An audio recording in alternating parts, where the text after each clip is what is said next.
picar na voz, acreditando. É daquela loira me encantou com um cabelão. E ela tem uma bundona muito grande, tá ligado? Que é muito gostosa. Eu não vou excitar, eu vou pegar e vou meter. E sobe pra dentro, tá ligado? Cara, que nós tá aqui agora bolando uma ideia. Nós tá bolando um plano de comprar um suco no mercado. Que nós vai comprar, nós vai combinar um bagulho, tá ligado? Nós vai ficar chapado, muito louco, vai fumar, vai viajar pra vários lugares. Campo Mourão, Pai Sandu, tá ligado? Maringá. Reconhece tudo, São Paulo, Rio de Janeiro, tá ligado? Osasco que perde em São Paulo. Salve, salve família, tá ligado? Se eu pegar na voz daquele jeito, mano, que vai ter mais lançamento daqui mais pra frente. Pegar vai estar estourado na mídia, se Deus quiser eu vou subir em cima daquele palco. Vou colocar tudo no microfone na boca e vou explodir em cima da mídia, tá ligado? Que nós vai dar pros parceiros, muita fé em Deus primeiramente, tá ligado?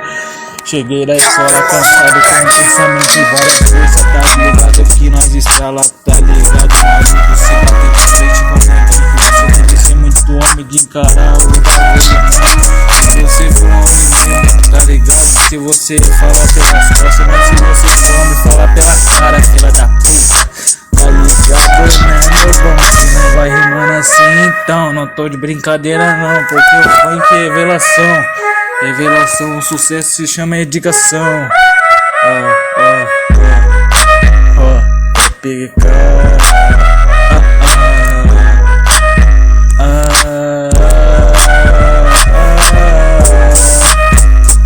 Meu cachorro tá deitado ali agora, tá ligado? Que ele tá olhando pra frente. O lobisomem arranhou a cara dele, mas que tá meio engraçado, né, mano? E nós tá rimando daquele jeitão, cabelo da camiseta pro princesa. Ele estuda no colégio princesa, tá ligado, meu mano? Que nós vai rimando assim, então, meu bom.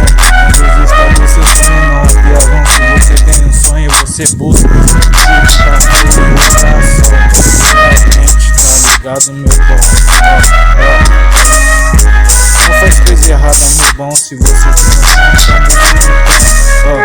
Vou picar na voz.